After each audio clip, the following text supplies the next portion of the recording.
老媽子煮咩食啊？今晚整啲狼牙土豆啦。哇，好食喎，點整啊？先切好啲土豆，俾啲水浸佢。先咧就放啲水入去，我就燒佢，燒熱啲水嚟。要嗱，放啲薯仔落去，焯焯水佢先。哇，老媽子你煮咁多，食唔食得晒啊？食得晒啊！個孫中意食啊，你都中意食啦，由細食到大。啲薯仔就得啦，熟咗啦，熟咗3分鐘啦。我哋先將佢撈起嚟先。我哋啲咩油嚟啊？生油咯。哦，生油咁要放好多啊？唔使好多嘅。嗱，我呢啲係之前炸嘅油，好香噶。嗱，係咁放啲就得噶啦。哦。咁我哋就放啲薯仔落去。哦。慢細火咁煎。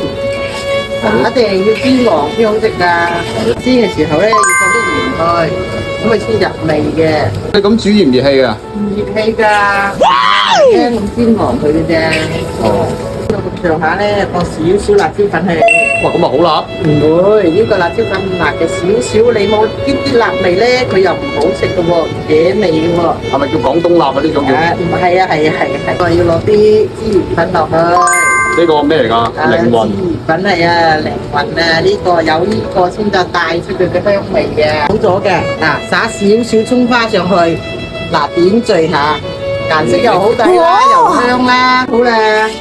哇！你做乜攞咁細個盒啊？哎呀，個孫咧，佢又要食咯，攞個盒咧裝少少去俾佢食啊。哦，好，喂，我媽，我想試下喎。好啊，可以啊。好。啲多嘅，攞個盒裝起佢。一陣你可以試下噶啦，我夾嚿俾你試下啦。好，哎，好肚餓啊。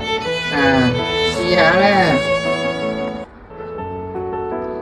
你個唔錯唔錯。